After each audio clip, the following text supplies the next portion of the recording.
All right, so today I wanted to break down what air property is. What I decided to do is I wrote everything down on the board before I would talk about it. So hopefully you can see it as I talk about it instead of me being in your way. So, what is air property? So, air property is something that your ancestors, your parents, whoever they may be, worked hard, built, or bought. Work. Even if they didn't build it by hand, had built, or someone in the family purchased the property, and they passed it down to their heirs, meaning their offsprings. And so, you may have some parents have 5, 6, 7, 8 kids. Then their kids have kids, so sometimes air property can be lost. But what happens is you need to learn the laws in your state.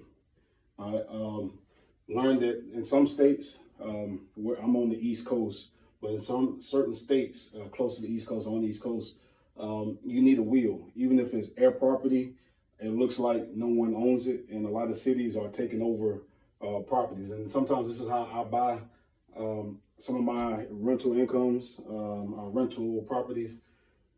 What happens is there's no true will, or maybe there is a will and one person gets the property, and the family wants to sell it, whatever it may be. But sometimes if you don't have a will and it's not written down, it doesn't really count.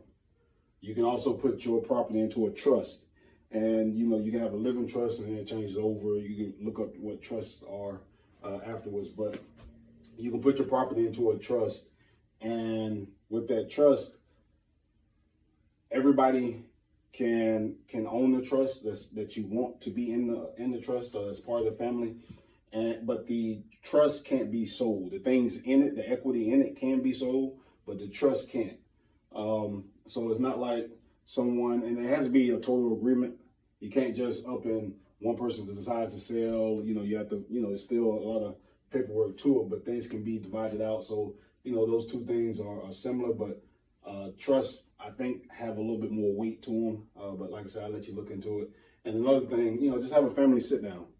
Sit down with your family members, your kids, your grandkids, and your kids, or whoever it may be, and talk to them, sisters and brothers, cousins, if need be.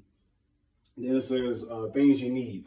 So when you're dealing with air property, a lot of people, the properties I buy are kind of, they're blighting, and they're in horrible condition. They look horrible, and so you need insurance. That's why a lot of people, they lose their air property because they have no insurance. If a flood comes in the area that I live, floods do happen, hurricanes, and just wear and tear. Trees fall on, have no way of repairing it. So then once it's damaged, people leave it, and then it's like, well, I don't want to take care of it. I don't have no money to fix it.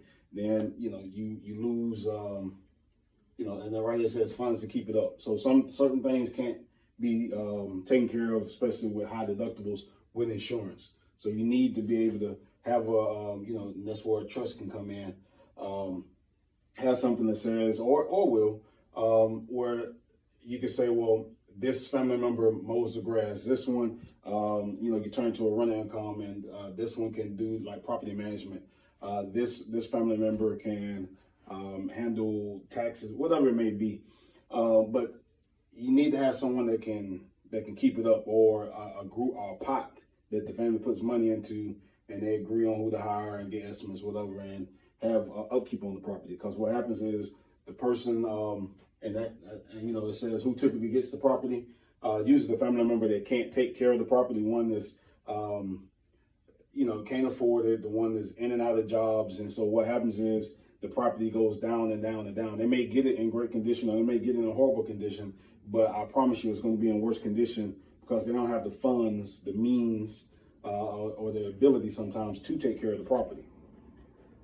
And so it says right here, what happens when one person, you got to think about this. What happens when one person puts in a lot of the money, the bulk of the money for the property? And then when it's nice, and like now, today is June the 7th, 2021. So depending on when you're looking at this, what year, if you're looking at it right now, basically what's going on in 2021 from January or the end of December of 2020 till now in June. Well, actually, my fault. It's July the 7th. What's going on with the housing market is houses in November 2020 and before were, say, 185,000 for a 3-bedroom, 1-bath. In certain cases, certain locations. Now the average price is going up to like 275. So almost $100,000 in less than a year. All right. So, what happens when those family members see that and they're saying, oh, I want to sell grandma's house. I want to sell Aunt Ruby's house, whatever it may be, whoever the descendant is, the ancestors, I should say. So you got to think, well, that person's put in a lot of money, paid for the upkeep, pay for insurance, probably pay for taxes. There are cases like that, and then the siblings want to sell. There needs to be in the family sit down in the will, kept documentation, and sometimes you have to use a lawyer. Because when it comes to money, a lot of people get funny. Also, another thing, and I have on here, everyone wants their equal amount. So if you got 3 people and they all want their equal share of 45,000, even though they didn't pay the insurance and stuff like that. So, you just got to know what to do, how to handle it. And then right here, I have make a family tree and see all the descendants. What I mean by that is a lot of times people get stuck and they try to sell here, there, and, they try to make a sale and they can't because there's so many people that are tied into it. Because what happens is when I was a realtor, I learned this when someone passes away, they had 5 kids. And then, let me see a pen. And so you had a husband and wife. They had 5 kids. 1, 2, 3, 4, 5. All right. And then what happens is, say this person right here doesn't have any kids. This person right here has 2. This person right here may have 3. This person right here has 1. And then this person right here has, say they have 1 also. They pass away. This person passes away and this person passes away. Say they have, say they get married. All right, so this person right here is married, this person's married, and this person's married. Say this person didn't get married, those 2 did, and this one did. So now it goes from 5 people having the property. Those 2 people pass away, so now it looks like it's 3, but it's actually those people right here, they're descendants, their kids. So it's these people's grandkids, and then also those people's grandkids, husbands or wives. So now it went from 5 people, or it went from 2 to 5, to now you have 1, 2, 3, 4, 5, 6, 7, 8, 9, 10, 11, 12, 13. You have 13 people. And so then it gets tricky, say, when this person, they separate, but they're still married, but they separate. This person, say her and her husband pass away but they have 3 kids. So now you go from 13 people, now it's 2 people die, but it's still 14. And then, what if this person gets married? Now it's 14, and you're trying to track these people. They move from North Carolina to Florida, to different parts of North Carolina, to Philadelphia, to California, whatever it may be. And so now you have to track these people down. So it's not necessarily going to be a quick sale. Even if you go to rent the Heir property, I think you have to have everyone's agreement, because basically what happens is if you rent this property, you have to then divide that income to these people. You just can't keep it for yourself. That's illegal. I know in North Carolina. And then it says, so after you make that family tree, it says meet with a probate lawyer. And so everything has to be legal, and it says list, and make a legal list of everyone's rights. So a probate lawyer is going to divide everything up and see how it can be divided, and everyone gets their equal share. Or if certain ones want to be bought out, or certain ones want to, and I'll let you look up what the probate lawyer does. If someone wants to buy other people out or take someone's share, whatever it may be. And then it says get a price of the property also, get an estimate. You want to have a realtor or someone so everyone's getting a fair, equitable share, and you're getting the right amount for that property if you want to get rid of it. I know a lot of times it doesn't work like that. People don't want to get rid of the property, but I like the concept of creating a trust. All right. So when you create a trust, you can also have the family members pay into the trust. So the trust can keep growing.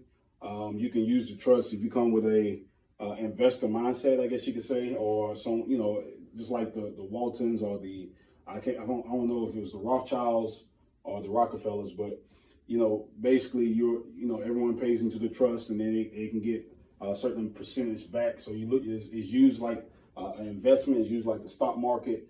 And so basically, if you have Heir land or Heir property, you can, you don't have to necessarily sell the land. You can use it to for people to farm on, and they can pay rent. That happens. You can use the house to run the income and possibly put another home on the property. But what can be done is, you put money, or you put that equity, that home, that real estate into the trust. Have the people every year, you have to pay a certain amount to be in it. You also have to give, let the trust pull life insurance for you. And what I mean by that is, and it's a great concept, they pull life insurance for you. So, everyone that, if you want money from the trust, you can pull from it. So you're using it like an investment, using it like insurance, using it like the stock market. You can pull money from it, but you have to be 18 or 21 or older. You can make those rules up yourself. Good standing financially. And you can only pull one loan out at a time. And for someone to pull a loan out, say, they have to give their insurance, their life insurance. So basically what happens is, if that person never pays the trust back when they pass away, the life insurance can then capitalize on that trust. But like I say, the trust can capitalize on life insurance. But like I say, that's up to you and your family. And so that's the way a trust can grow and families can grow. Like I say, it may be something that you truly have to have a sit down with. Cause I know a lot of times people joke, like, oh no, I want to get life insurance trying to take me out. But life insurance is a way of how a lot of people advance. All right. So if you want to make sure your family's advancing, make sure, you have that sit down, have that will, have that trust. Don't just assume, because once you pass away, once that family member passes away, people do see things differently. All right. I want to thank everyone. If you like this video, please subscribe. Please leave a comment. You can follow me also at Peachtree Property Management on Instagram, and that's Peachtree Property Management. And also you can listen to my podcast called Real Estate for Beginners. You can find it on Spotify, Anchor.fm, Castbox, Google Podcasts, Apple Podcasts, and many other podcasts out there. So I want to thank everyone, and until next time.